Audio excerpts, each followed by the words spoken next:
Hey guys, it's Carrie and Zach here from the Coffee and KO's crew. And Zach, I got a question for you. You ever wake up on a Sunday morning and think, man, I'll cook the family some breakfast this morning? Yeah, time or two. Have you ever noticed how you throw the sausage links up on the griddle to one side, you throw the eggs up on the griddle to the other side? You never cook them touching. No, you don't ever want them to touch. It's weird. Yeah, I agree, man. And it got me to thinking, why do we do that with our underwear? I have no idea. That's a really good question. Yeah, I think it is too. But let me tell you, fellas, Sheath has solved that problem. They have come out with men's underwear with not one, but two pockets to keep your eggs and sausage separated. Thank goodness. This has been a problem for way too long. I can't believe it took, I'm 26 years old, 26 years at least, to come up with something so intelligent. The material is great. Everything about Sheath underwear is amazing. And what's even better, we have a promo code. Promo code Coffee and KOs. If you use the promo code Coffee, the letter N, KOs, at checkout, you get 20% off your entire order. It's a hell of a deal. And let me tell you, the underwear are well worth it. So make sure you go to sheathunderwear.com. Promo code Coffee and KOs. Make sure you separate the sausage and the eggs. And make sure you sheath your dagger. Sheathunderwear.com. Coffee and KOs promo.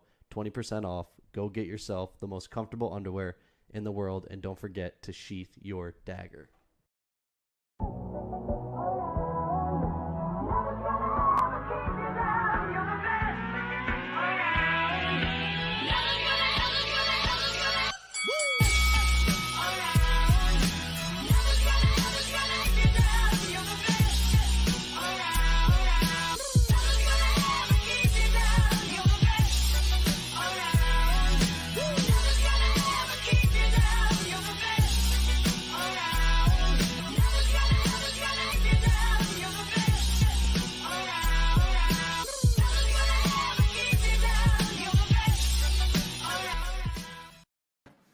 Ladies and gentlemen, the crew is here recapping another UFC card, UFC Vegas 20. Another stinker. Another stinker. Kieran, Aaron, fellas, how are we doing? Horrible. I'm doing great. I enjoyed this card quite a bit. So you make money off of it, Aaron? Is that why? That's why it's part of the game, and I also can enjoy a good decision. See, time is money for me. I didn't lose any money, but I lost a lot of time watching that bullshit. Yeah, Kieran, you text me and you said you don't realize how long 25 minutes is until you see a fight like that. Honestly, that's a long ass time. I'm not gonna lie. That was a long ass time. It was a struggle sitting there for 25 minutes and keeping consciousness. Yeah, I'm in the lovely confines of my home. Typically, I'm in the studio. I'm in my house. Dick blanket behind me. And, it was tough. I got to say, I'm sitting on my own couch, and it was like when I'm in the studio sitting upright, there's never any dozing. When I'm sitting on my couch watching on my TV, I got my dog on my lap. I'm like, man, this is getting a little tiresome. KevinHolland, man, he just can't wrestle for shit. No. Yeah, he's undersized at the weight class as well. It doesn't help anything. It just... Yeah, no, he just can't stop a takedown. It's pretty tough. Yeah. I mean, credit him for stepping up, and it's last year it paid off in a few instances against some lower level competition. But as he's getting up into Vettori level competition, which we'll talk about in a little bit, he's gonna have to take some time off. Probably comes back at 170, I think, a little bit reinvented. Start his momentum towards the end of the year. I mean, it's obviously not great that he got 10-8'd and lost all 5 rounds, and it pretty much went the way that anybody kind of predicted it to go logically. There's only so much he could do in that amount of time. There was a few times where he did rock Vettori, so that's the only thing, other than that, he didn't give up for, 5 rounds, but that's, scraping the bottom of the barrel on a main event fighter at the end of the day when you have to say, oh, he didn't give up. Which is, commendable, but it also is the definition of bare minimum. So, yeah. Or, oh my God, he's so tough. The way he took all of those shots. I mean, he's definitely escaping that arm triangle was wild. I don't know how he got out of that. And he had a few like the way he used the up kicks. Like there's tools there that honestly, if he gets to the right camp and learns how to avoid keeping his hips out more than any fighter I've seen, then, maybe we have a little bit of a reinvented contender at 170, but I don't think we need to see KevinHolland again until the end of the year. Like, I do think he needs to take off a good amount of time and really focus on improving these aspects because he's got tools. He showed it last year. He has the tools. So, and then Vettori is one of the 3 or 4 guys at the top of the middleweight division now, no doubt. I think with KevinHolland, 2020, you see 2020 and 2021 have been polar opposites, but the difference is in 2021, he's facing legit competition where in aside from Jacare Souza, I don't know how the fuck that happened in retrospect. I don't know how the Jacare I think you look at it and it's almost like a flash in the pan type thing. Listen, I think we can all agree that KevinHolland has the skills. There is a skill set there. It's just it's like his striking is good. It's just the takedowns. I mean, there was a couple times he got up back to his feet. He had a couple crafty sweeps to get back to his feet. There is talent there. And I gotta, I do commend him for taking the fight on short notice. I love the type of fighter that he is, willing to fight whenever. But I agree with Aaron. I think he needs to take time off and he really needs to kind of reinvent himself. He's just not strong enough. The takedown defense is not there. He landed some flush shots on Vettori. He did rock Vettori a couple times, but at that weight class, he's not really putting those guys away, those top tier guys. He's not putting them away. I thought he looked better. I thought the game, I don't know if he looked better because the takedown defense still wasn't there, but it was a better performance than the Derek Holland performance. But he's still light years behind the top guys in that division. I don't know. Whenever it comes to Holland, I have trouble taking really anything from this fight because we literally saw it 3 weeks ago where the same exact shit happened. What do they say? Like Insanity's doing the same thing over and over again and expecting a different result. It was literally the same exact outcome as what happened 3 weeks prior against a talented top of the division wrestler. I don't know. Vettori's improved immensely since his UFC career. I don't agree with him calling for a title shot whenever we just saw someone else get he's not going to get a title shot off that, obviously. No, he's not going to. But I feel like it was just like why did this fight even happen? It didn't really need to happen. But at the same time, I'm happy that I got to watch MMA today. So it's a win in a certain in a sense, but that it wasn't anything that I wasn't expecting. So that takes away like the disappointment, I guess. Yeah, and this is like why we call it like I have a winless situation for Vettori here. It's like either he lost to get starched by Holland, and it's like, oh my god, like he's gonna fall way fall, or he doesn't get. If he got finished, he's getting credit for this because that's just how MMA fans are. But like he gets a 10-8 dominant, like does what he's supposed to. I get Brunson did it, but he's not Brunson. Like he's a different fighter. Like he had to do it here, and like he did do it, and it's just like, he did it with ease, and it's just like, but it's it's one of those you can't get a title shot off of KevinHolland win, obviously, but he's right in the mix, and it's like I think they try to set up the Darren Till fight for midsummer, maybe even that July card, perhaps as a little pair with Conor McGregor, give him a really good spotlight, and he's going to do the same thing to Darren Till, and then he gets the credit he didn't get today. So see, but Darren Till hate for the day. The difference for me is though Darren Till has put away power that Holland doesn't, and Marvin Vettori gets hit. Mm-hmm. Against someone like Izzy or Darren Till that are better strikers than KevinHolland. Izzy didn't put him away. I don't know, man. Marvin Vettori gets hit too much for my liking. I think he's great. I think he deserves to be in the top 5. I think he's a guy that can stick around in the top 5.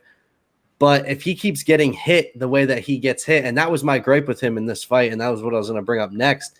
Marvin Vettori just gets hit way too much for my liking. I think that the wrestling is good, but entering for those takedowns, he was getting hit a lot by KevinHolland. If he gets hit like that against some of the guys that have more power, I think that could cause some issues for Marvin Vettori. So I think that's something that he needs to clean up. Overall, I think that he's looked great. I think his wrestling is good. He might be the strongest guy in that division. Well, or maybe not. Paulo Costa's pretty freaking strong. They're both big for that weight class, though. They're both very large. Yeah. But that is something that I think could hamper him in the future. Granted, he hasn't been finished yet, I don't believe. So that is good. But we saw him get wobbled today. And and he got hit a lot against Jack Hermanson, who is not typically a striker. So that's another thing that kind of surprised me as well. So I just think that he needs to clean that up a little bit. He might get hit overall, a lot, but he hits way more than he gets hit. Plus 40 strike differential again tonight. That's 5 straight wins with an over 40 or more strike differential between him and his opponent, which is just crazy numbers. Yeah. I want to see him versus a top 5 fighter first before I can make an accurate assumption on. Like you said, Aaron, it's a tough situation just because if you lose to Holland, you lost to the dude that just got dominated, and if you win versus Holland, you just did the same thing that someone else just did. Mm-hmm. So I don't know. They said that on the broadcast. Yeah. They said that on the broadcast, basically, that this win doesn't do really anything for Marvin Vettori. Yeah, especially when it's not a finish. A finish is the only way it does a minuscule amount, and it still doesn't do that much. Yeah. So we're talking about degrees of difference, really. And right now, that division is kind of at a standstill a little bit. So it's gonna be interesting. I think Marvin Vettori probably doesn't get a title shot this year. I'm pretty sure 20. If he puts on another win, he puts on another really good performance. If he does go out and basically do the same thing to Darren Till and not get finished, then I think we see Marvin Vettori possible title shot. But I don't know that it would happen this year. I think that with the way the division's going right now, you're probably looking at 2022 for Marvin Vettori. But I will agree with Kieran prior to we went on this show. And I want to like Marvin Vettori because I like what he does. I don't have an issue with guys being boring. That doesn't bother me. Like Kamaru Usman. I'll take a guy that's a smart fighter and uses what they're good at to win fights. It's not that. I agree. I think he whines like a little baby sometimes. In the first round, you had the groin shot. And he acted like KevinHolland just purposely punted him in the nutsack. Let's be honest here. If the roles were reversed and KevinHolland would have, or if Marvin Vettori would have punted KevinHolland in the nuts, he wouldn't have acted like that. Marvin, and I get it hurts. We can all agree that it hurts, but it's not like he purposely wound up and kicked him right in the nuts. It wasn't a purpose thing. That's just a disposition. Constant whining. Yeah, it's just a disposition thing of certain competitors. I'm a poker player, and if you play poker with me, you're not going to enjoy my disposition at the poker table. It's just kind of part of how I have to approach that game. I think this is just kind of how, maybe when Marvin first got into MMA and training, he wasn't exactly in the best of shape or something, so a little bit of insecurities that he's kind of held on to throughout his time as a fighter. Even now, it's Marvin, you're an elite MMA fighter, you're facing other elite they're not coming out here to kick you in the balls. For him, it's no, they are. And even when he was talking about Italians after one of his post-fight interviews, he was you're not a real Italian. I'm a real, everything has to be a slight or a chip for Marvin. So I don't like his disposition myself either, but I do emotionally driven, so. My thing is, I just feel like dude is a hothead. The clips of him at it's just everything. It seems like pisses him off. He's been in Adesanya's mentions since he lost that fight, which he clearly lost. I think he clearly lost that fight. It was a split decision, but I don't know what that judge was saying. He's just a baby. He's just such a little temperamental crybaby. But I don't like against Carl Roberson. When he finally faced Carl Roberson, he fucking steamrolled through him and finished him. So it's if it works for him, he's lost one fight and it's to a split decision to Israel. I would keep mentioning myself. And he lost a fight to USADA. A lot of people forget that one. You know, we don't talk about USADA losses. Those aren't technology. Okay. Let And you still everyone get take the wins roids. from those too. And I'm saying let everyone take them. Yeah. I don't know. I think he's a very talented guy. I can't wait to see him lose. If I'm being honest, I don't know why. Yeah. I really just can't. But then again, the that's UFC good. loves that. That's good because The I'll UFC watch. loves that. Dana Yeah. White loves that. Most people are not rooting for Marvin Vettori, and he's not going to get more fans, and that's perfect because you don't need every star to be someone you tune in to see win. You need to have those guys like the Colbys, like the Vettoris that you're going to. And Vettori, the more he wins, the more that starts to build up. So that's, I mean, for Dana, like it's the reverse of the Kermit the Frog on the air. Finally, like Dana's got. That's why Dana brought Greg Hardy to the UFC. That's the exact reason. That's why he's. Yeah. It's wants to see, you know, people want to see him get knocked out. Yeah, there's so many guys you can point to, and Vettori is going to be maybe the best pound for pound guy in the like Floyd Mayweather watch him to lose category as it gets closer. So you think they're going to rebook Till Vettori? Obviously, I think that, especially because Vettori really didn't take any damage. So, I mean, I don't know though. It depends how quick Vettori wants to come back. Because if Till tore his rotator cuff or whatever it was, he's gonna that requires surgery, which then requires like about a 6-month layoff. So I'm telling you, the worst thing he can do. The worst thing he can do is sit out and think that he's going to wait for a title shot.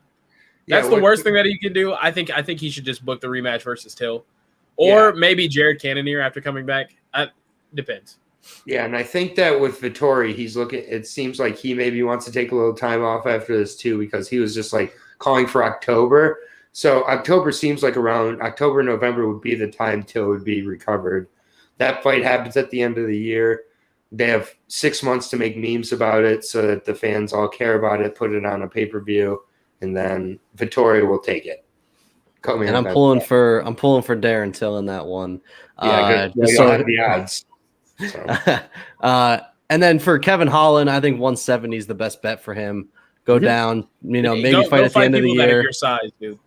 He's weighing in at 183.5. Well, he's got the 81-inch reach. If he can get that down to 170, that's dangerous. Yeah, I mean, well, yeah. No, I definitely agree. He's got the speed. Mm-hmm. He's got power, man. Like he's a decent striker. It's just, and he might be able to stuff takedowns there. Possibly, yeah. Mm-hmm. Yeah, I don't know. We'll see. We'll see. I don't know. I don't feel anything for either of these men. I'm just ready to get to the next one. So, you could talk about the next one. Your man, though, Sadiq Youssef gets an L against Arnold Allen. Listen, people forget about Arnold Allen because he doesn't fight a lot. So he fights once a year. 10. This is his 2021 fight. You're not going to see him again until 2022. But listen, I think both guys proved they belong. I think even though Sadiq lost, he didn't get outclassed. He made 2 mistakes in that fight, I believe. Both mistakes is when he got rocked. Other than that, he recovered really well. They were both, in my opinion, other than the 2 shots that Arnold Allen hit him with, pretty even on the feet. The ground scrambles were pretty good. I mean, nothing huge happened in this fight, but it was a very good technical fight. Both guys, I think, matched up really well. Jesus. And I really think that I don't know what Aaron just did. Yeah. I think that I do think that both these guys belong. I'd like to see Arnold. The thing is with Arnold Allen, like he actually said afterwards that he's not going to get a top 5 guy now based on that performance because he didn't get a finish. I think he does need to learn how to finish people. That's one. He doesn't really get many finishes. But 2, it's just he doesn't fight enough. So how can you go from 10 to 5 or whatever when you're winning 1 fight a year? I just don't see it happening. I thought he looked good. I thought Sadiq Youssef looked good. I think both these guys need to be more active because Sadiq Youssef really hasn't fought that often either. Well, Youssef had like I wouldn't say war, but yeah, no, he had a pretty back and forth fight against Andre Fili. So I was expecting some sort of growth coming off of that performance. I mean, Arnold Allen, it's hard to get behind your hype train or your title run whenever you don't fight.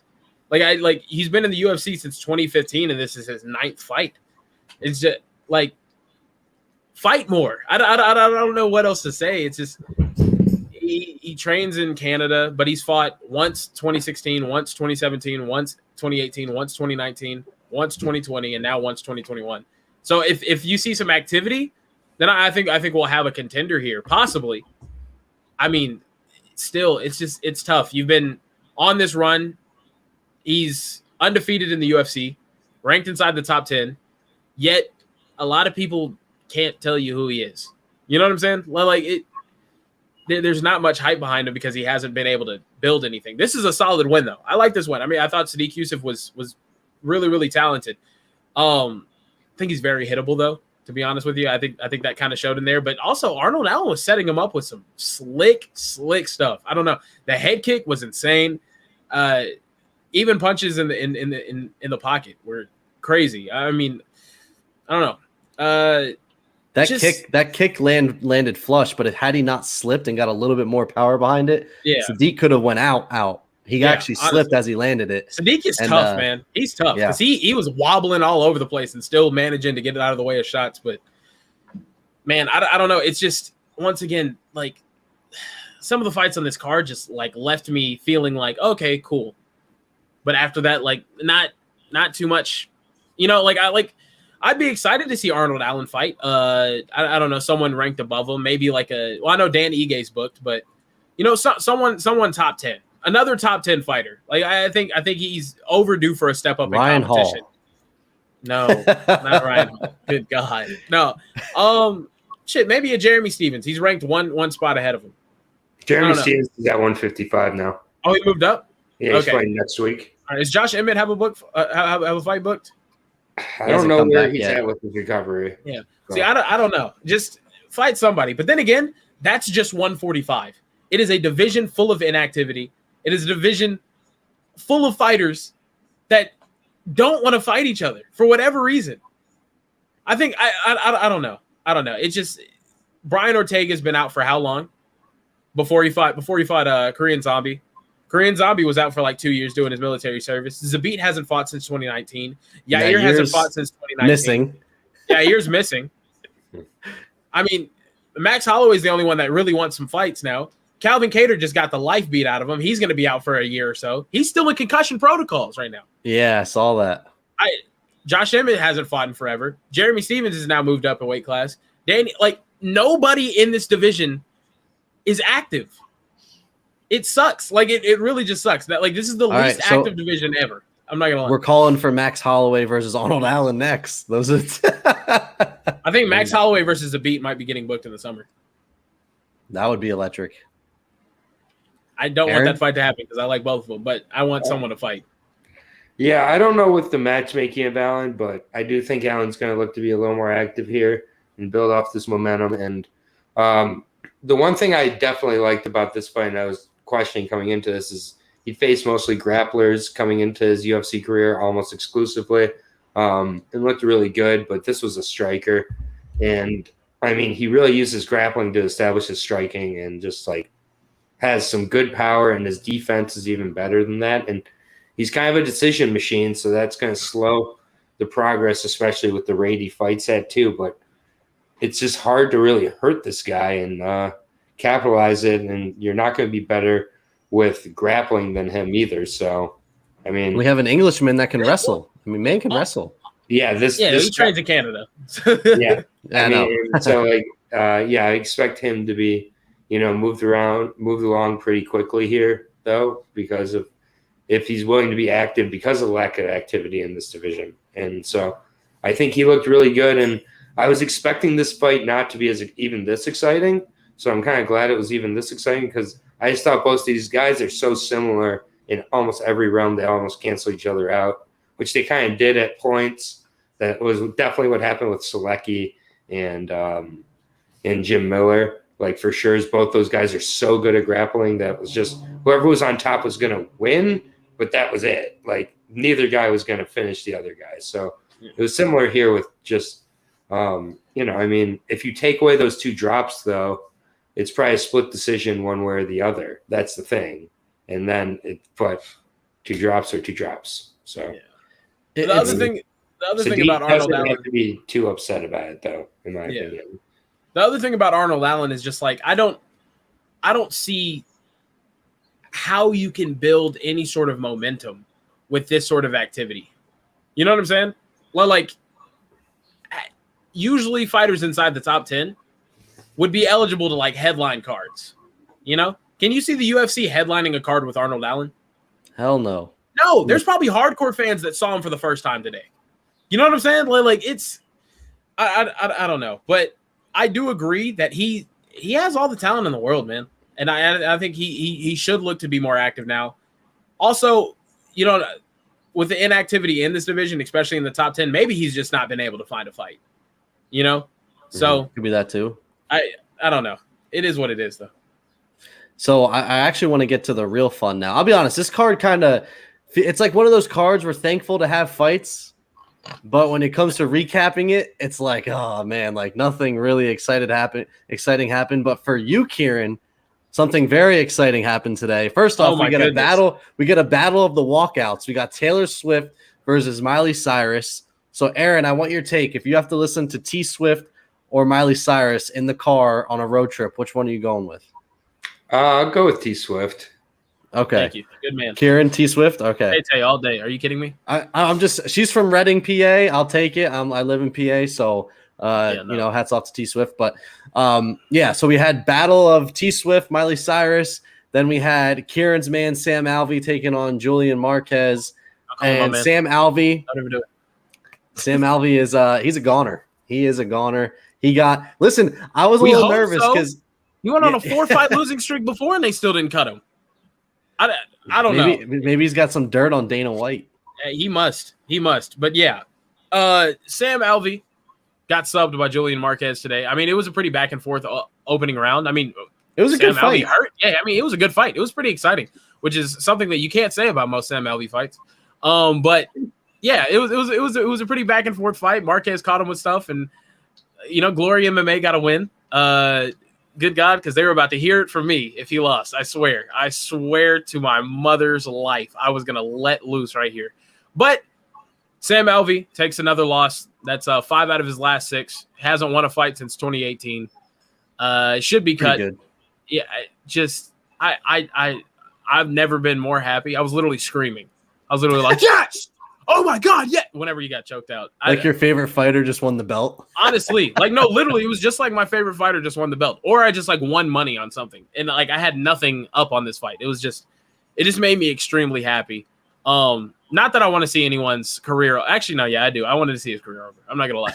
I wanted to see Sam Alvey's UFC career end tonight, and I think I did. So, yeah. I'll be honest. I'm not going to lie. You know? No, yeah. Fine, man. Yeah. Julian Marquez, though, I mean, yeah, he won, but then again, I don't rate Sam Alvey in any level. So I don't think it was that impressive of a victory, but at the same time, he won again.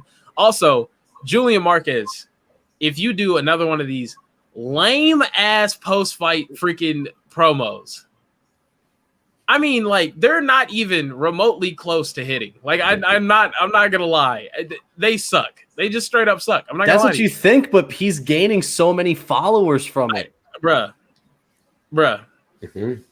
Julian Marquez is not getting responded to by Patrick Mahomes or Tyreek Hill. I would not be surprised if he does. I don't know. Well, he got a response from Miley Cyrus. That was still just awful. Exactly. And then he ruined it. Good God, I can't stand the man.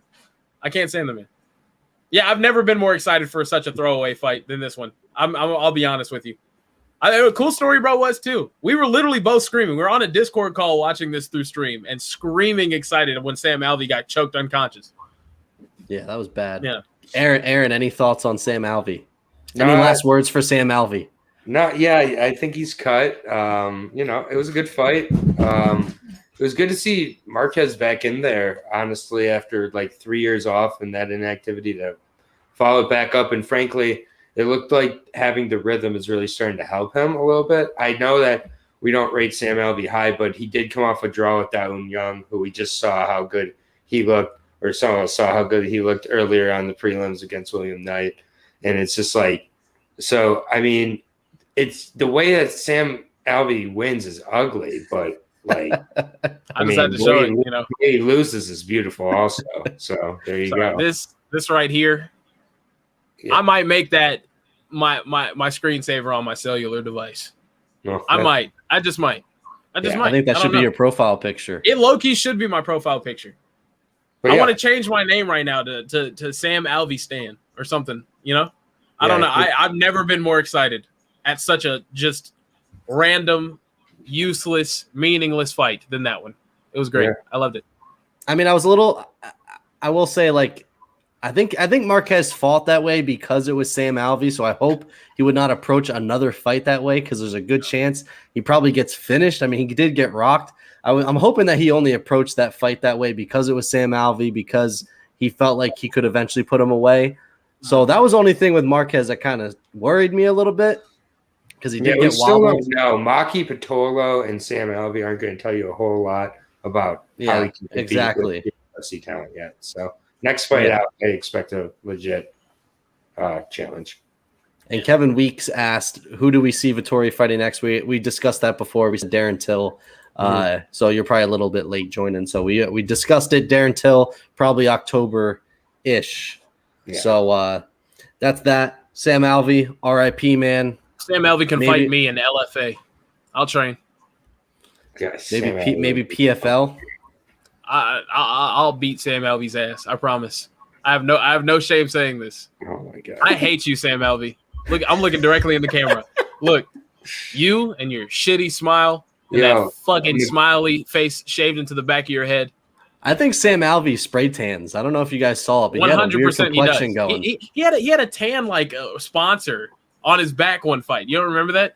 I fucking hate you, Sam. So Mackenzie Dern looked outstanding tonight. I was really impressed. Aaron doesn't like when this show goes off the rails. I'm sorry. I just had to let it be known. Mackenzie Dern looked outstanding, though. Yeah, Mackenzie Dern looked outstanding. So did her. No, I can't say that. If Mackenzie Dern has takedowns, Mackenzie Dern is easily a top 5, top 3 strawweight in the world. I'm an instant fan of the Venom shorts. Yeah, they really fit well. Mackenzie Dern. No, seriously though, like I think a lot of people were writing off Mackenzie Dern. A lot of people taking Nunes, and Mackenzie Dern. That was the best shape that I have seen her in. Like she's always comes in. I feel like she's always in shape. I haven't really seen her gas out, but like she just like she looked fit, like super fit in this fight, and strong. I mean, the way she worked the arm away from Nunes to secure the arm bar, it was a perfect performance from her.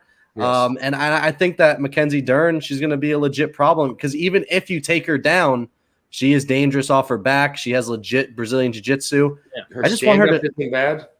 Yeah.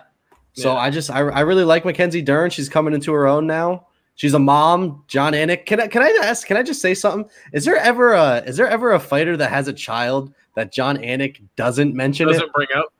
I don't think so. Custody battle or speaking of. I love John Anik, but gosh. How did the UFC do this whole feature piece for Amanda Nunes being a mother, but there wasn't a lengthy feature piece for Nina, who gave birth to the child? Amanda's essentially the dad, bro. She didn't hold that baby in her womb for 9 months like Nina. Nina gave birth, and they were just like, fuck it. She's not a champion, like that was some shit. But I mean, Mackenzie Dern, super impressive. She's won 3 out of her last 4 fights by first round submission. So I mean, I predicted her to win. I didn't expect it to be that easy, though, to be honest with you. That she made it look easy out there. I'm interested to see how she stacks up with the top of the division. Obviously, there's some real challenges for her up there, though. I mean, like, you're talking elite strikers in Joanna Zhang and Rose Namajunas.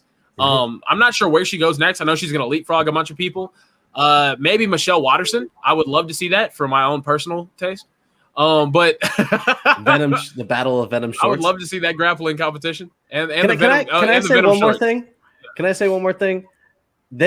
Why did they use, and this is not a slight on Kay Hansen, but why did they use her to demo the Venom shorts? I'm gonna be 100% honest.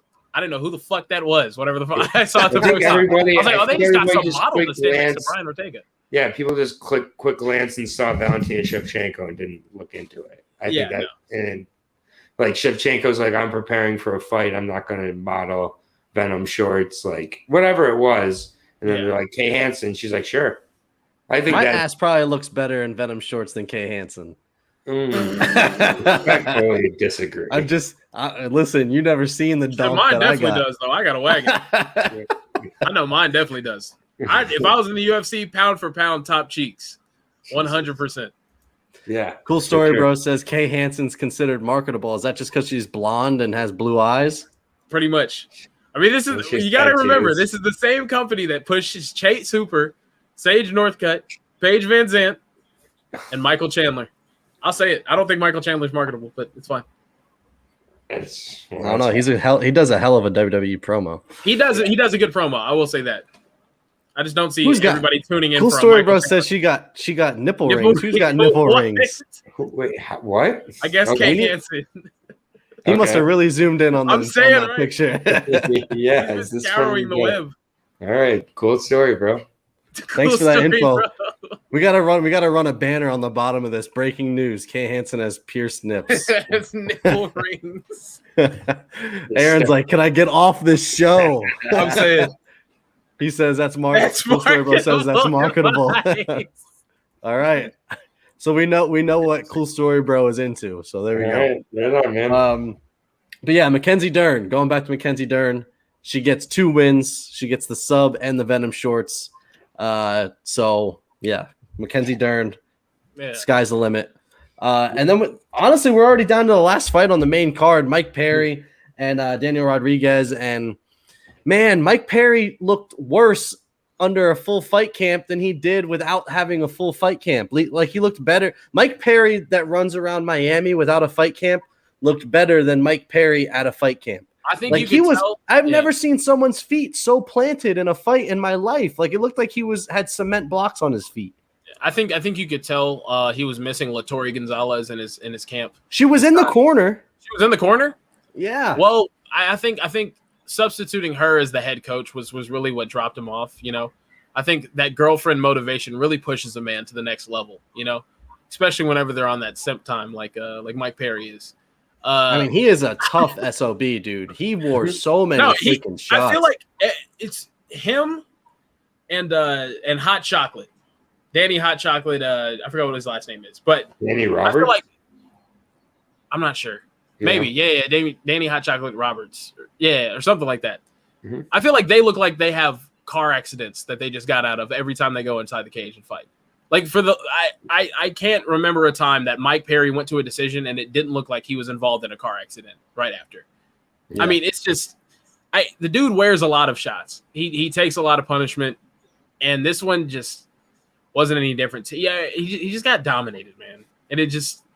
I think he should be looking. I think Mike Perry at this point should be looking at getting cut. I think it's best for him, his health, and really everyone else. Just for not, I don't know.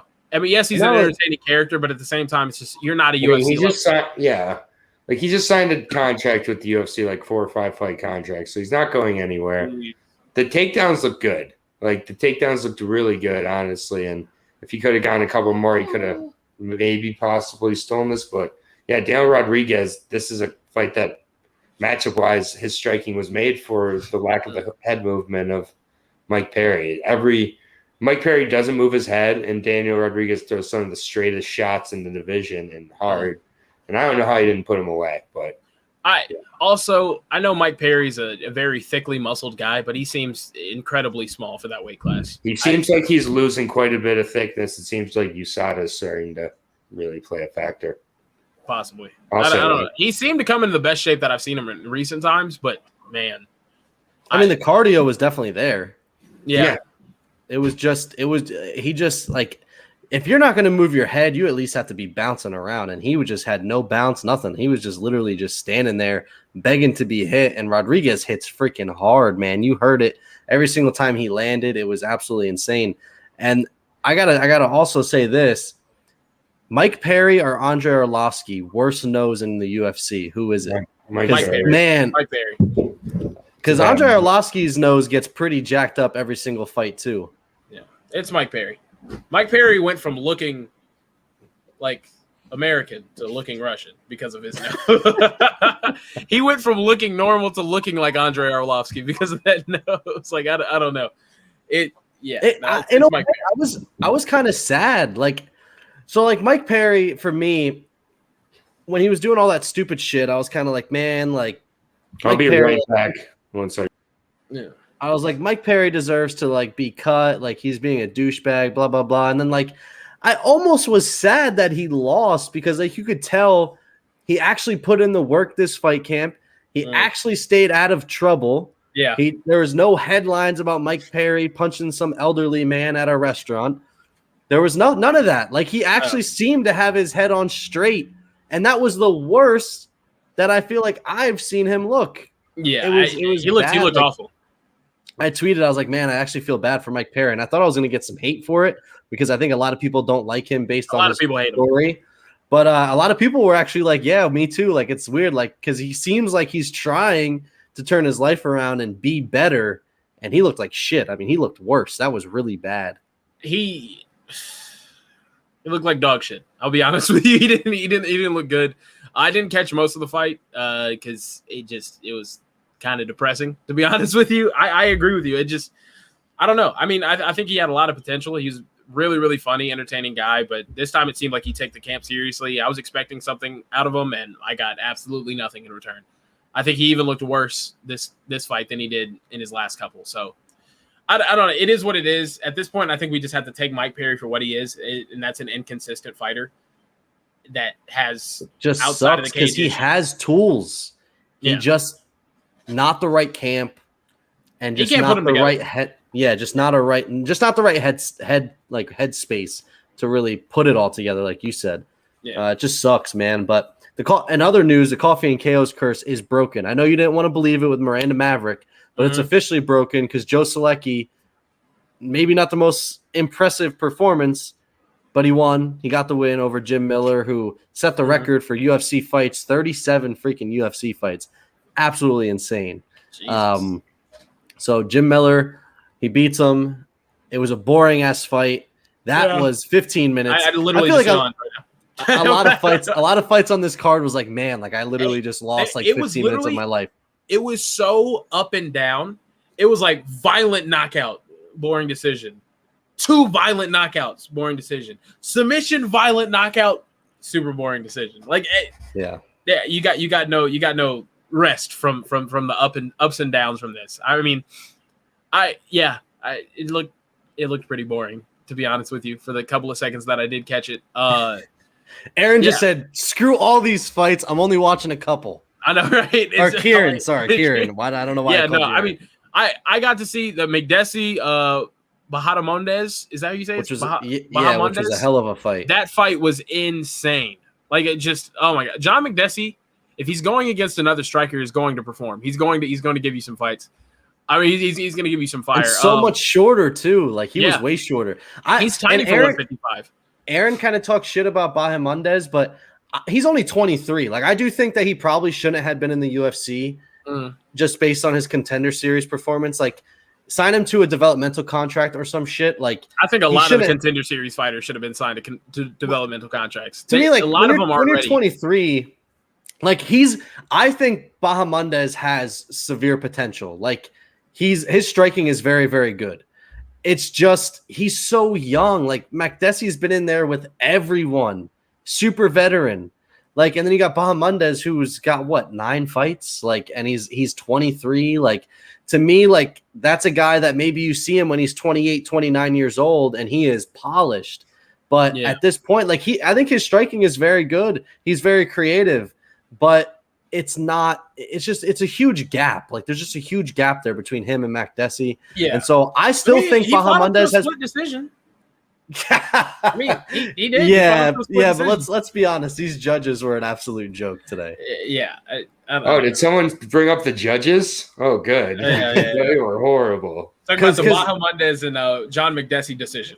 Oh yeah, horrendous. I mean, John McDessie looked awesome. It was clearly 30-27 for McDessie. Yeah, 100%. I mean, and McDessie. It's like going into this one, it's like one of the things I like in underdogs that I bet on. McDessie was a +170 underdog, so almost a 2-1 underdog. It's like, look at the guys who McDessie has lost to. It's like the worst guy he's lost to is Francisco Trinaldo, which imagine what Francisco Trinaldo would have did to Bahamondes tonight. It's like, think about like what Trinaldo did in his last fight. He flatlined the guy from LFA. I forgot his name right now, but like either way, like he was underdog in that. It's like these experienced underdogs, like McDessie coming off knee surgery, but like looked really, really good. I think McDessie can test a lot of guys who don't have a grappling heavy game, like these young strikers. Like Bahamonde is coming into this. I was talking to you, Zach, before the fight. I was like,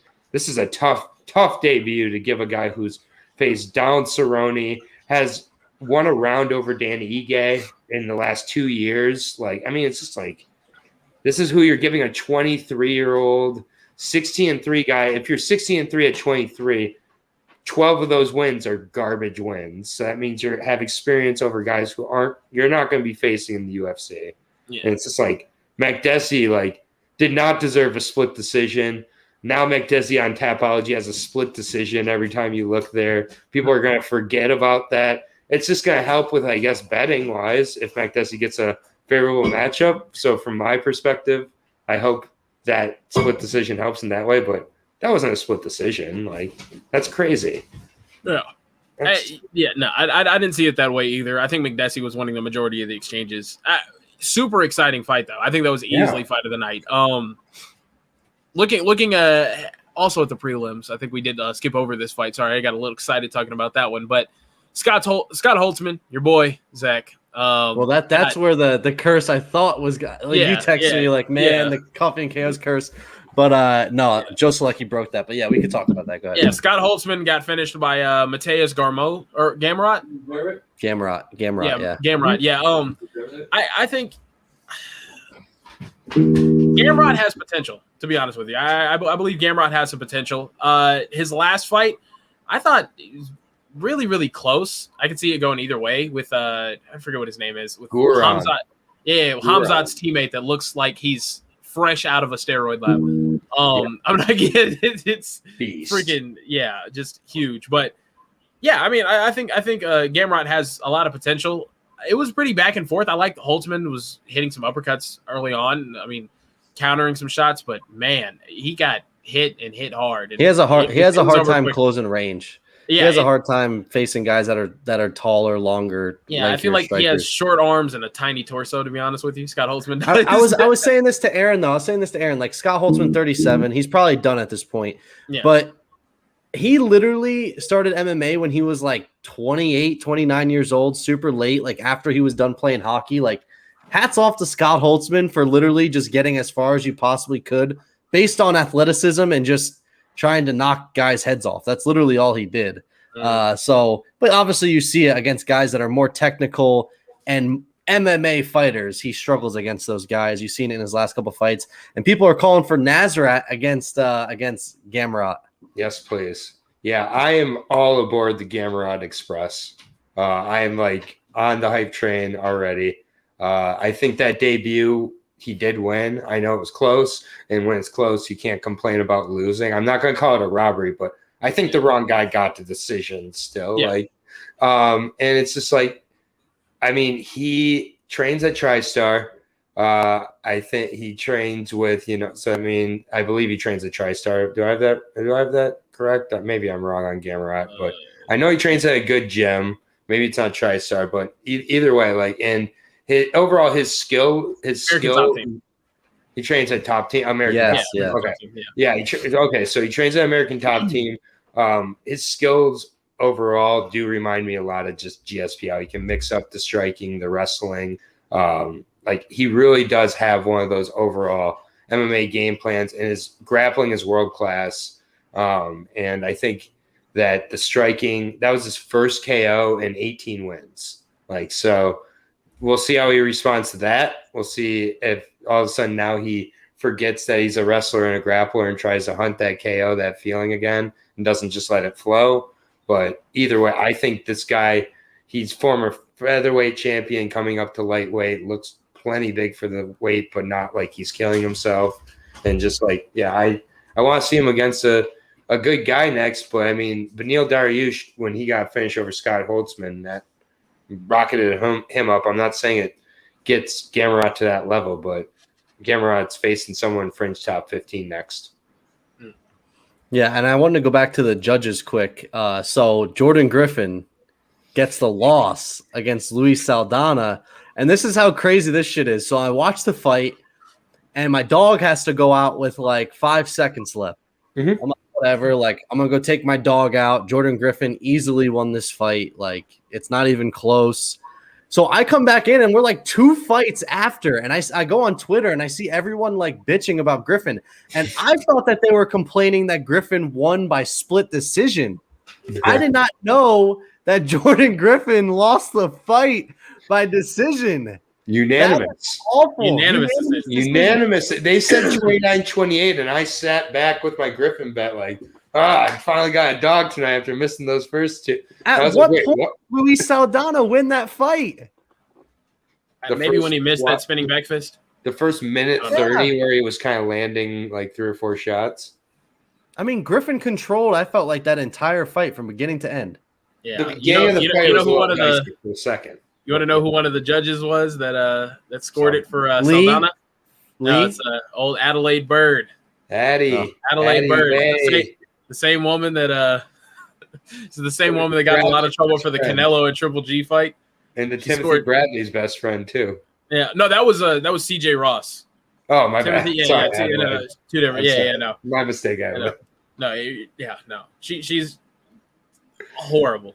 She's horrible. I don't know how she still has a job. To be honest with you, it's pretty bad. But. I mean that's a shame because Jordan Griffin's a guy that is on the possibly the fringe of getting cut.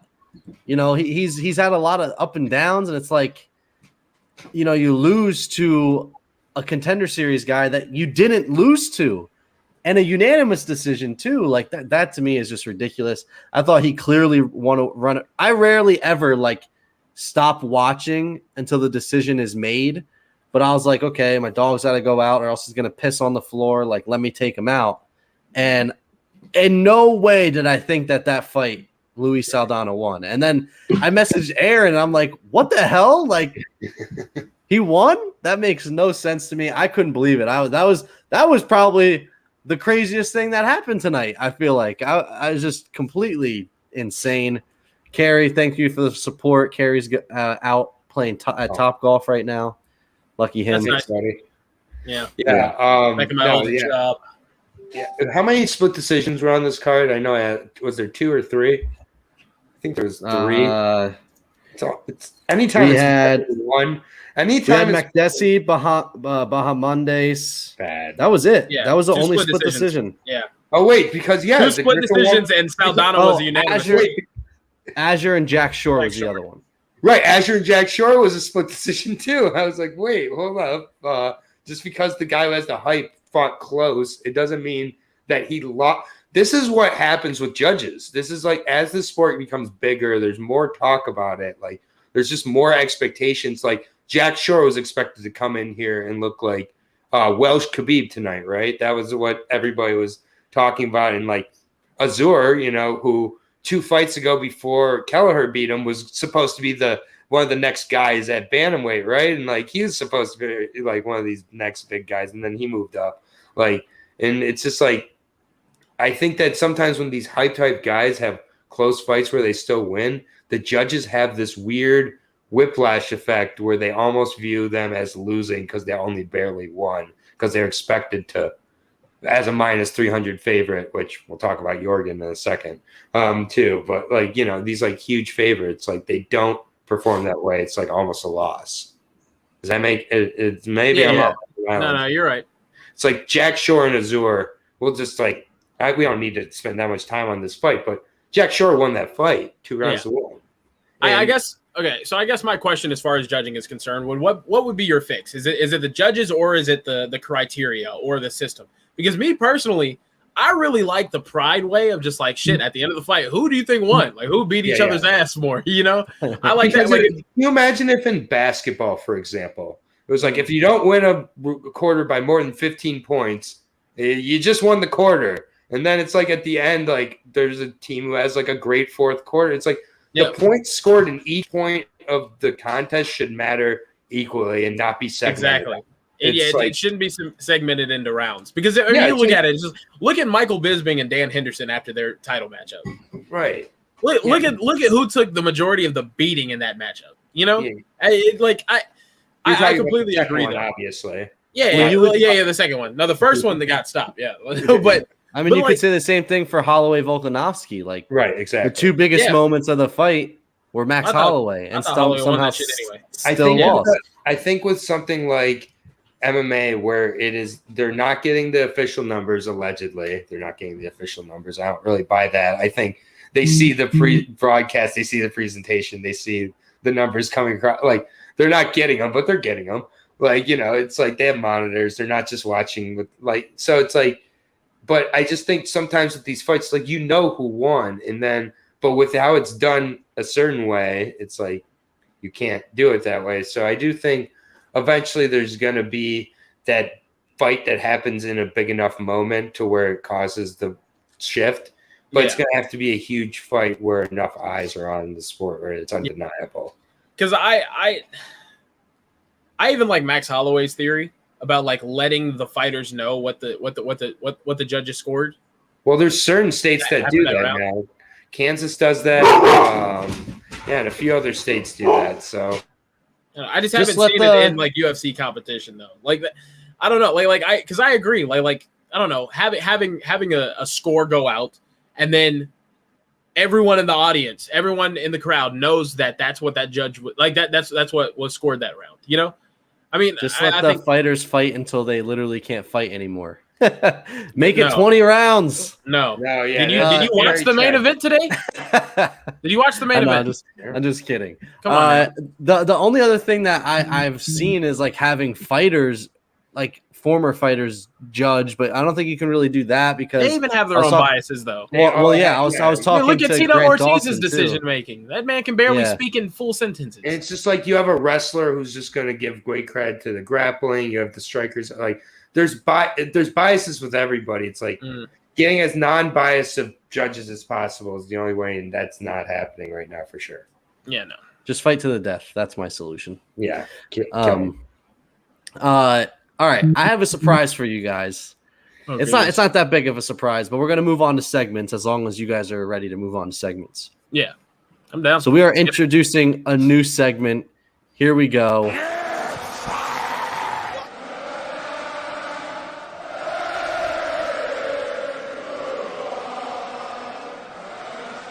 Oh my goodness! Yes, I love it. You already know who mine is. This is the Coffee and KO's Pink Slips, You're Fired segment. And basically we're just going to talk about what fighters we think are getting cut or you feel should be cut. Maybe they won't necessarily get cut. But Kieran, I thought about this just for you, so I will allow you to go first. You are primed and ready. Go ahead. Sam Alvey. Anyway. Can I get the spelling, please? Yeah. SAM Alvey. Sam Alvey needs to get cut, man. He needs to get cut. I think he should have been cut years ago. It's not that he's not producing results, but it's also the fact that he's not doing anything special in any of these fights that he's losing. Like some of them are not even competitive, and then the ones that he wins are extremely boring. I mean, like sometimes he gets an occasional stoppage, and it's just like, how the fuck did Sam Alvey pull off that shit? You know, but his losses are more exciting than his wins. It's annoying. I don't like it. I don't get it, and I hope that Sam Alvey is cut. I hope he. Well, he's not going to return if he gets cut. Sam Alvey, you're fired. You want to do a better Vince McMahon impersonation? You're fired. Like, that's pretty damn good. Really good. Yeah. No, I cannot wait to not see Sam Alvey's name on pay-per-view main cards or prelims, on fight night main cards or prelims. Like he was the third fight of the night tonight. Why? What has Sam Alvey done to deserve to be the third fight of the night? I'll be honest. He fought above 2 ranked women. That's misogyny if I've heard anything before.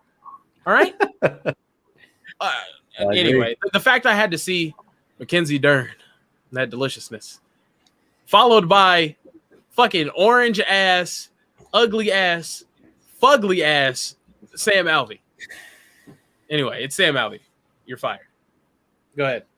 Aaron, go ahead. If you don't say Sam Alvey too, I swear to God, if you don't say Sam Alvey too.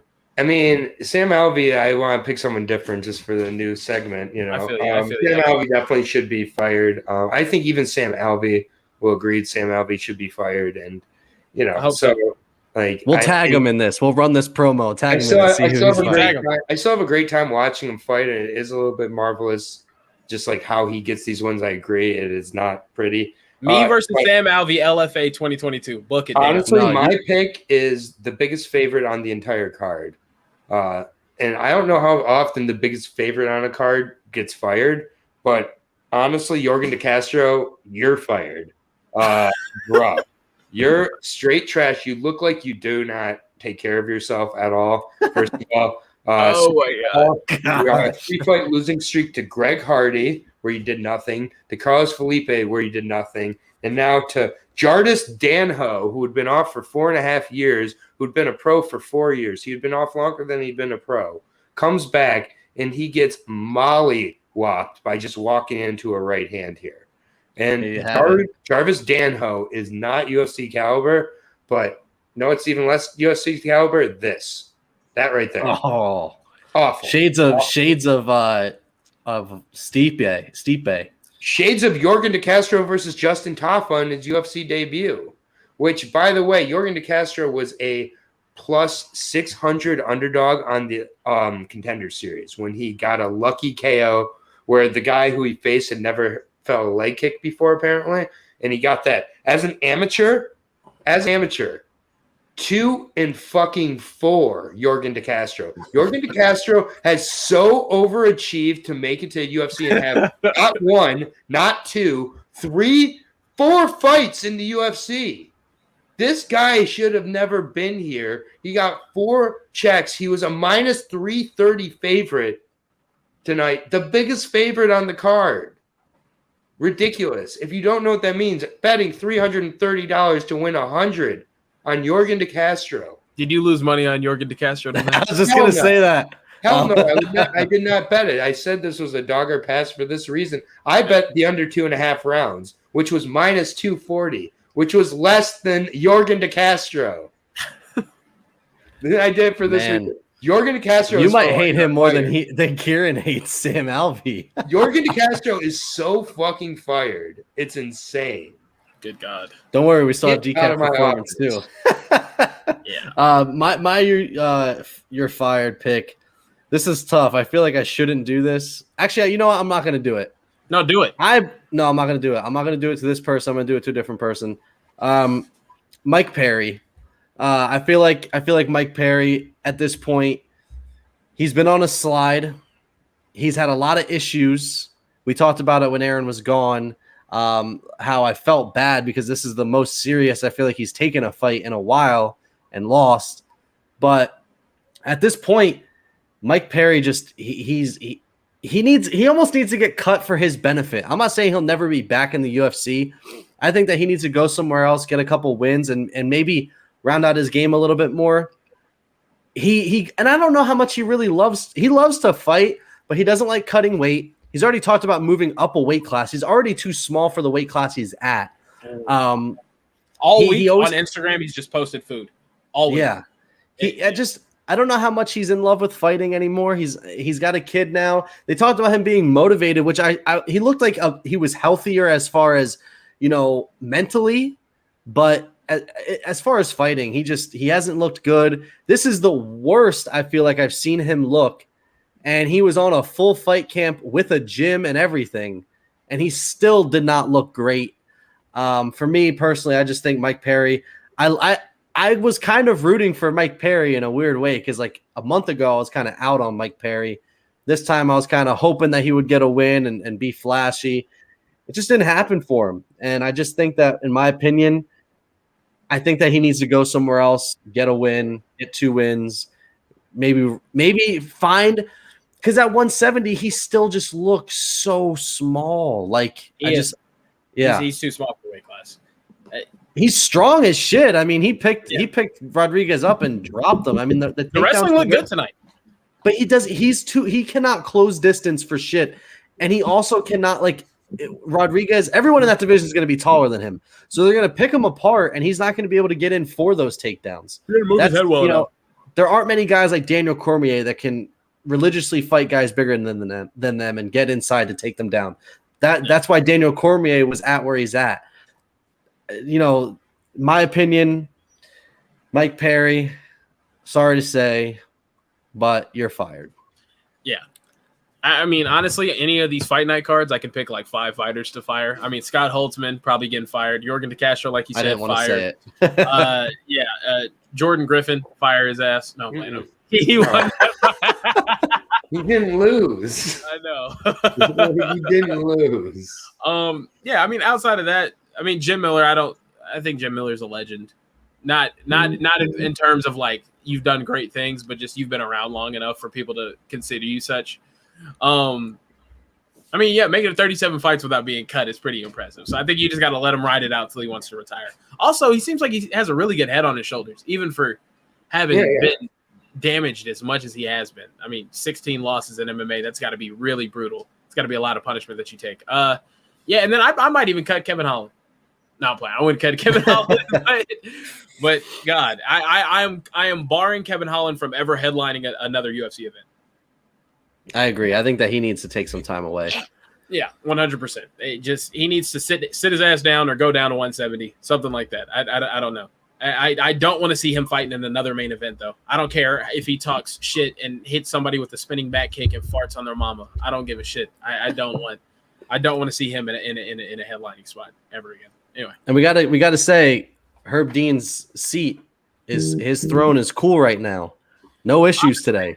Yeah, no issue. No, I don't know how he keeps getting these main events when Jason Herzog has clearly been the best ref in all of MMA for the past 5-10 years, outside of like one fight where he let someone almost die. But that's every MMA ref at this point. Yeah, he's like 99 deaths away from Herb Dean's. So I mean, he's pretty much he's pretty safe. Yeah, Jason Herzog. No one's gonna get on him for 1 or 2 bad stoppages. Great ref. Are you guys ready for the final segment? Yes, sir. Here we go. Sheath Superlatives of the Night, brought to you by Sheath Underwear. Go to sheathunderwear.com. Use promo code Coffee and KOs. Get 20% off your entire purchase. Best underwear in the world. Do your sack a favor and sheath your dagger. Chafing season's here. Cut it out. It's getting warm. Buy Sheath Underwear. Best underwear ever. 20% off. Coffee and KOs promo. Here we go.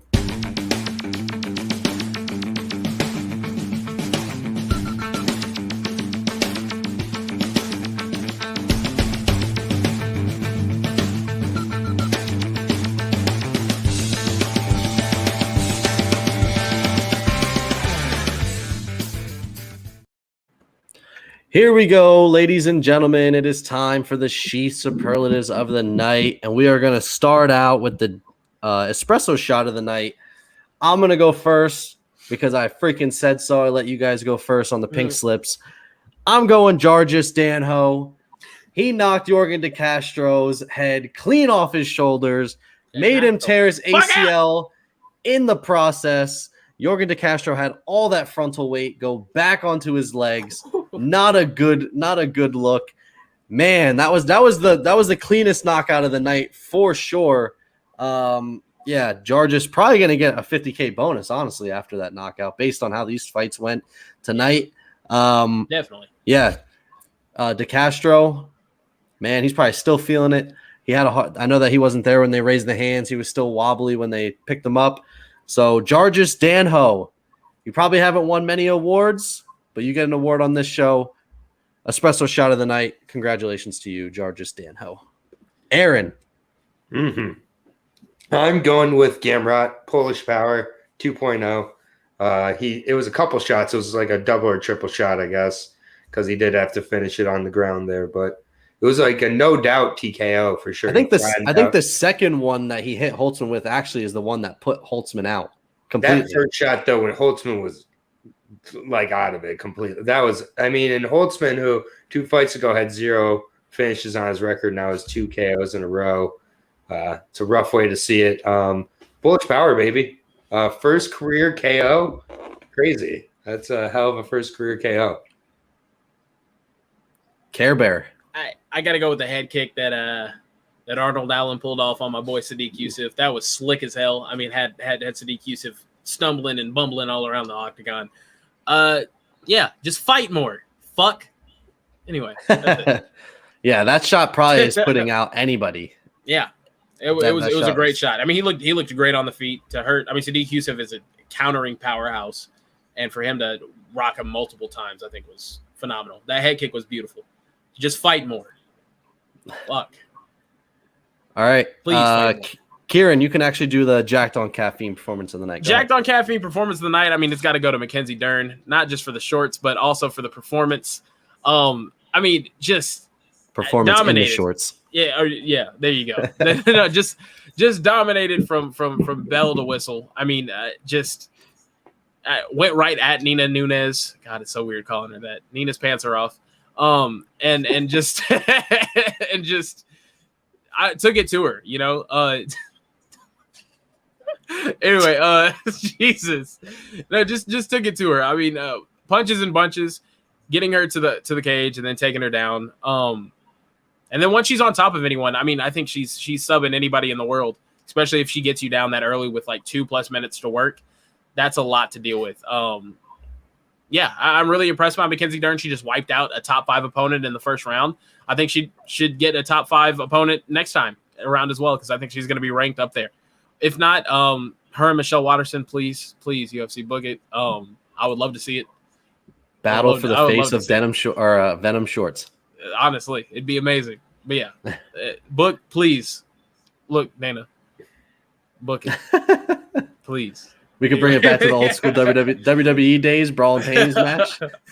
Good God, no. But for real though, I mean, Mackenzie Dern just absolutely phenomenal. Yeah, she looked great tonight. Aaron, jacked on caffeine performance of the night. I'm actually gonna give it to the first 2 fighters who won on the fight card tonight. Well, I know we haven't talked about too much, but Da-Un Young, first of all, introducing wrestling to his game in the UFC. 14 fight unbeaten streak also. So like that guy is like legit. I get he had that draw against Alvey, but you know, better to learn in a draw than a loss, I guess. And then Impa Kasangane looked outstanding at 170. It looks like that transition going down to Sanford MMA. He's recovered from that highlight KO loss, got the finish with the choke. Really, really impressive against a tough guy in Sasha Polaknikov. So I think both those fights like really got the fight started off well. And I just like particularly how Impa thanked his old gym for encouraging him to seek out better training partners and to improve himself. I mean, Jimmo was a really good starting camp, but you know, he needed to go to a bigger camp where he could develop more. And like, I just think it was cool how he recognized it with his old gym, and then just, it's, you know, like kind of like, you know, giving credit to that old relationship that made you better for the new one. Like, but a little less toxic, I guess. I just imagine his coaches being like, "We fucking suck. We can't teach you how to defend that shit." Like, you see what Buckley just did? I can't fucking teach you that. You got to go somewhere else. There was multiple people from Jimmo who are in different camps for this. So, yeah. I mean, that's the other thing about the Holland performance. I live in Dallas. There's no elite MMA training in Fort Worth, Texas. Not right now. I'm sorry. There's not. Maybe back in the day where they had, what's it called? Johnny Hendricks training out there in Fort Worth. But since then, no, there hasn't been any. I mean, but when you're going to these bigger camps, you're no longer the big fish in that small pond. You're getting your ass beat every day in practice. Like, exactly. It's not fun to go and be a nobody. It's fun to be that somebody at, you know, Alaskan BJJ if you're like Carlton Minus or something. Yeah. You know, whatever. Like these, but then you get into UFC. We just mentioned Carlton Minus on this podcast. I'm sitting here like, what? I tried not to pause. I was like, huh? You know, I mean, like, my point is, like, that's how these guys get to the UFC is they're a badass at Anchorage BJJ or some shit. It's like, who else even knows BJJ? You know. Wait, like, Carlton Minus, you're telling me he's from Alaska? Yes, he fought for Alaska. Holy shit, I would have never. Alaska FC. Alaska FC? Yes. I'd go out there and fucking be also, undefeated. Where can I watch that? Uros Medic came from Alaska FC, so don't, you know, completely hate on Alaska FC. Sometimes they can bang, but I'll beat everybody. Where can I watch that? Where can I? You can't. It's just like it's one of these that as you do research on these underdogs on these prelims early on, you're gonna see some really bad fighters come from like Alaska FC and stuff. It's all Avoid those it. LFA cards you're covering, man. Hey, you know what? Check out those LFA breakdowns every week with MMA wagers here. Hey, on the I'll be fighting Sam Alvey in LFA in 2022. yeah, and we'll be a massive underdog, and we will not be betting on Kieran. No, I will not. I promise you. Kieran, I will I'm not. betting on you, dude. I'm saying I'm sleeping him first round easy. You don't know how athletic I am. Sir, you would not be a favorite in a fight with Sam Alvey. I'm killing Sam Alvey. I got height, range, athleticism, everything on Sam Alvey. You got that. I got ass. I do have. I have that dump truck on Sam Alvey. You can pull a I'm Rikishi sitting on him his like ass. I'm sitting on him like Poe and Kung Fu Panda did Tai Lung. I'm shitting all over Sam Alvey. Unbelievable. Book it, Dana. Guys, can I get to my jacked on caffeine performance? Yeah, go ahead. Is it Kieran John- in this recap? Yes. No, I'm going John McDessie, man. Hell Comes yeah. in as the underdog. Hell yeah. And he put a beat down on Buhmandis. That dude's face was just battered. Like he was probably the most battered dude in Car this crash. car. Him and Mike Perry. Yeah, it was really bad. McDessie, man, put him up against any striker. He's probably gonna beat the shit out of them as long as they can't wrestle. And he beat the shit out of this kid. I feel bad. 23 years old. I said this to Kieran. I feel like Buhmandis has potential, but at 23, man, like he needs to be in another promotion, develop, get better, face better competition, Americans. then go to the UFC. I think that he has a very good skill set. He's obviously tough as hell, but he's way too young. This is his 20th MMA fight, though.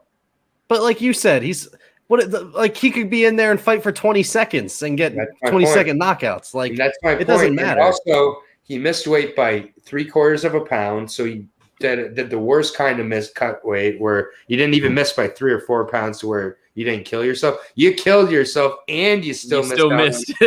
And he's gonna miss out on the bonus. And he took about 75 significant strikes because he wouldn't go down from the first few that could have put him out if he's 28 or 29, but 23. He's used up like 3 fights worth of damage in one fight where he lost. And like these are the things where it's like you get here before you're supposed to. Now you're going to pay for it. You're going to have 2 or 3 losses, get cut, maybe come back to UFC later, and like, or maybe not. Like, but it's like Bahamondes 6'3", not a 155er. Put him at 170. He's toast. He's toast. He doesn't have the strength, doesn't have the power, doesn't have the movement. He's not ready for this, and now he's stuck here. Yeah. Hey, Buhmandis. Oh, I'm just kidding. No, that was not from me. Jesus. But if he could pull William Knight and get a developmental deal, be like, yo, let me have this loss not happen in front of him. Because William Knight lost to Tefan Nchukwu on the regional scene after he got the developmental deal from the Contender Series, but it wasn't in front of ABC or ESPN. It was on, hidden away on maybe Fight Pass or something. It's like losing on ESPN is different. Now, like everybody saw his head pop like a pinball. But yeah, I love the McDessie pick coming off knee surgery again 9 months ago. He did the veteran move of in his interviews. By the way, veteran move in interviews, when they say they started training like 6 weeks ago or something, it's never true. Never believe like that. That's not how this works. He did not start training 6 weeks ago. He was jacked. Like you saw it's like condition. It's like almost the best shape I've ever seen McDessie in. Now, maybe it was the haircut too. He did have like that like real, shaved down look. So maybe it was that and a little tan, but yeah, great choice, Zach. One of those shots. Great pick. Decaf performance of the night. Aaron, you can go first on this one. Well, my decaf performance of the night. There's a few places I feel like we could go with it. Honestly, I'm not going to give it to KevinHolland, and I hope nobody gives it to KevinHolland on here. I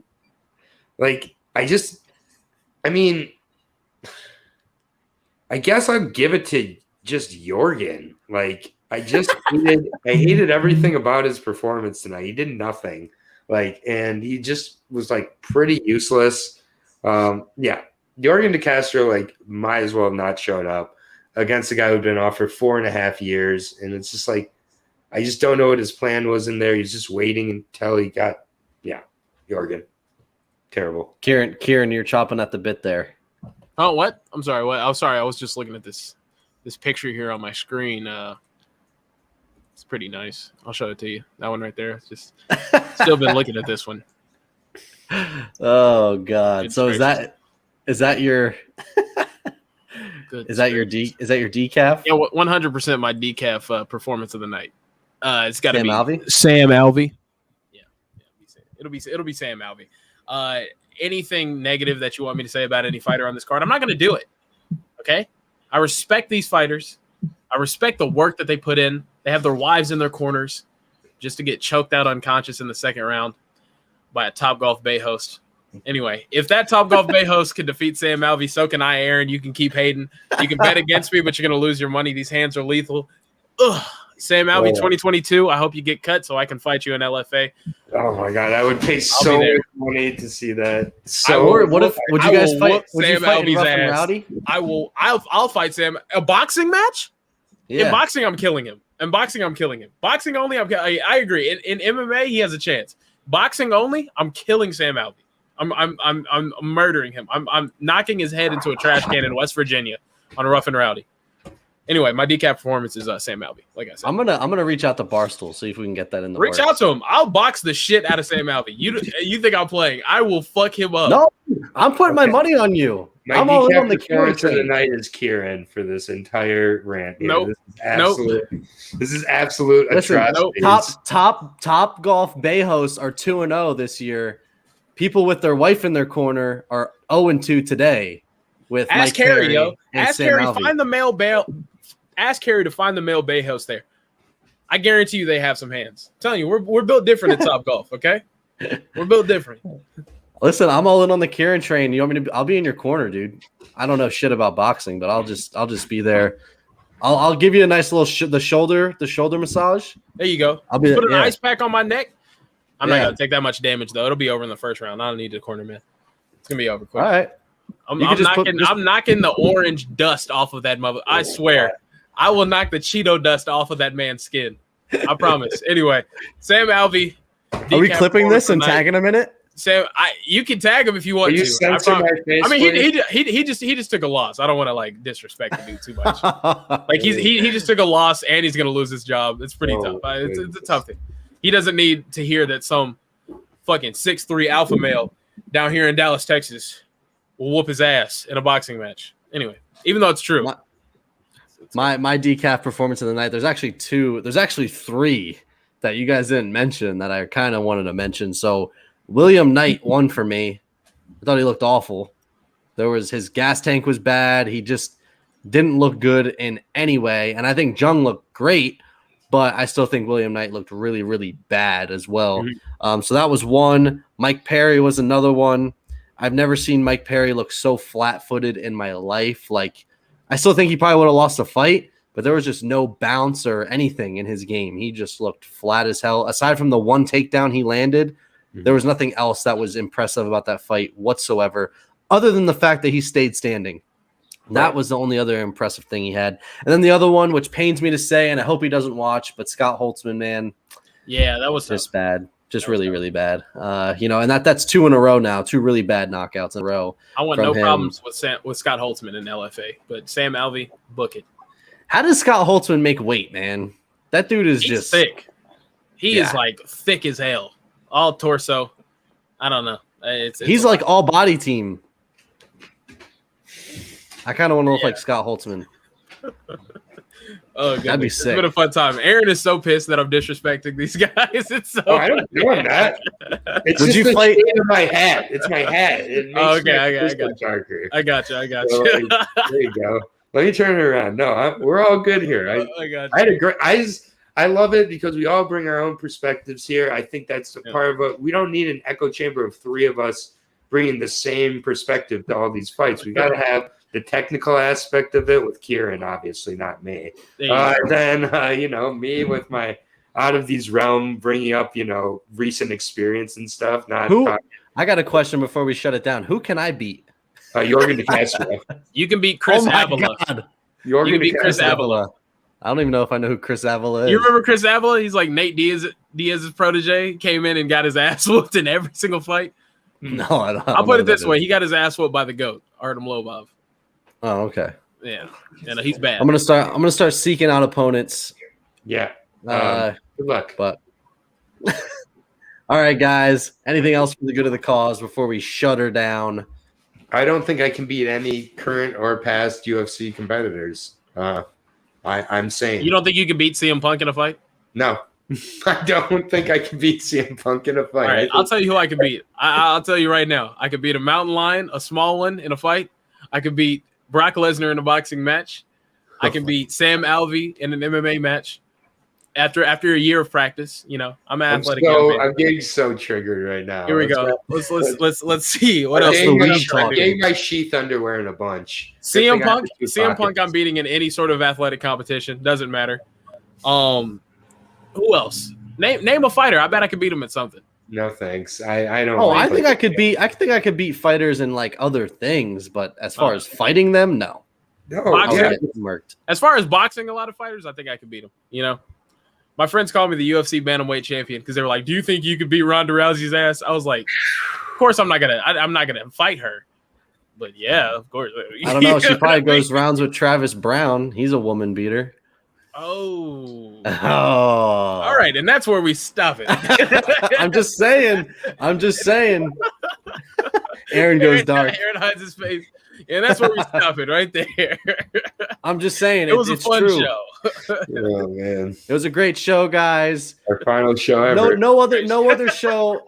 Why? Is he going to come murder us? I don't want to. I tell you who's not. Sam Alvey. Sam Alvey's not going to come murder us. Listen, I think that Kieran could beat up Travis Brown because he has no chin. On a good day, I could beat up Travis Brown. I'm telling you. Sam Alvey has a better chin than Travis Brown. Yeah, that man is huge. Boxing, I might be able to hold him. Been boxing since I was a kid. Sam Alvey has a better chin than Travis Brown. Well, Sam Alvey's also not getting hit by heavyweights. Not yet. Okay. Yeah. Maybe he'll go up to heavyweight after this. He might. Didn't work. Light heavyweight didn't work. Heavyweight. That's John Jones's first fight at heavyweight versus Sam Alvey. His tune-up fight. His tune-up versus Sam Alvey. I'd love it. I'd love to see that actually. Then I can have someone on the same. Yeah, no, of course. No, I don't want to see him die. Jesus, I want to see him get that close. Is it? But no. Great recap show, boys. Aaron doesn't want to be on this show anymore. It's time. Let's end this. All right, everyone. That's going to do it for this show. YouTube channel, Aaron the Dog, starting tomorrow. Yeah. So subscribe to our YouTube channel, which we're on right now. So make sure you click the subscribe button. We're at Coffee and KOs on all other social media platforms. Go to sheathunderwear.com. Use promo code Coffee and KOs. Get 20% off. Your balls will thank you later. Guys, we will be back on Monday. Take it easy. Enjoy the weekend. And we'll see you all next time.